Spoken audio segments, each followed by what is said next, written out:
একদিকে নির্বাচন কমিশন আগামীকাল শেষ দফা ভোটে নিরাপত্তা সুনিশ্চিত করতে যাবতীয় পদক্ষেপ করেছে। এর পাশাপাশি ডিসিআরসি কেন্দ্রগুলিতে ভোট কর্মীদের চরম ব্যস্ততা। ইভিএম সহ ভোট গ্রহণের সামগ্রী নিতে ডিসিআরসিতে ভিড় করছেন ভোট কর্মীরা।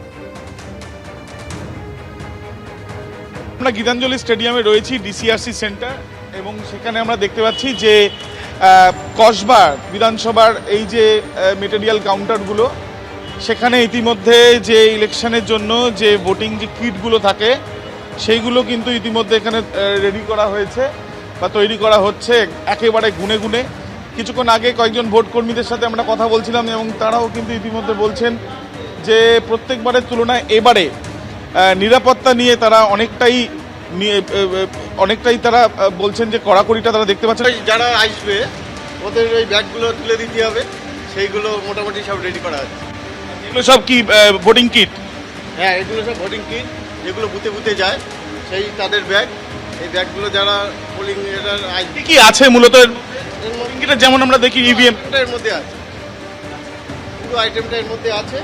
এইবারে ওরা আসবে, ওরা আবার মিল করে নেবে, যদি কোনো মিসিং হয় আবার দিয়ে দেবো। ইতিমধ্যে আমরা দেখছি যে এই যে ভোটিং কিটগুলো, সেই ভোটিং কিটগুলো তৈরি করা হয়েছে কসবা বিধানসভার আমরা দেখছি, এবং এই ভোটিং কিটগুলো যে যে কাউন্টারগুলো করা হয়েছে সেসব কাউন্টারগুলোতে এখানে অফিসিয়ালসরা থাকবেন।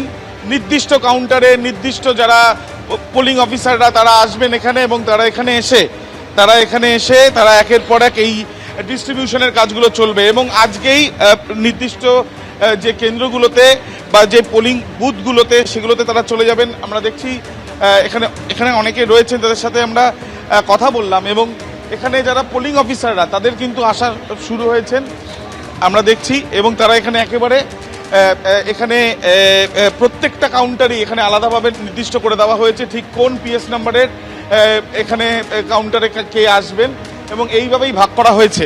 আমি সবসময় প্রিসাইডিং অফিসার হিসেবে ডিউটি করতে গেছি, এবার 149-এ ইনসাইড থেকে ডিউটি করছি। তাতে একটা জিনিস লক্ষ্য করছি যে অনেক আঁটোসাঁটো নিরাপত্তা, আরেকটা জিনিসও লক্ষ্য করছি যে মানুষের স্বতঃস্ফূর্ততা অনেক বেশি। আর যেটা আমি বলছিলাম যে এবারে একটা নতুন জিনিস চালু হয়েছে, যারা সত্যিকারের পারছেন না বয়সজনিত কারণে বা অসুবিধাজনিত কারণে, তাদের ক্ষেত্রে হোম ভোটিংটা এবার হলো। আপনারা দেখেছেন এভিএসি ভোটিং হলো, সেখানেও পোলিং অফিসার হিসেবে গেছিলাম। তাতে মানুষের স্বতঃস্ফূর্ততা ভালো লেগেছে যে তারাও তাদের ভোট দিতে পেরেছেন। আর রাস্তাঘাটে চলতে গিয়ে তো আমার নিজের বাড়িও 100 মিটারের মধ্যেই পোলিং স্টেশন রয়েছে একটি, সেখানেও ভালো রুটমার্চ চলছে। নিরাপত্তা বেশ আঁটোসাঁটো বলেই মনে হচ্ছে।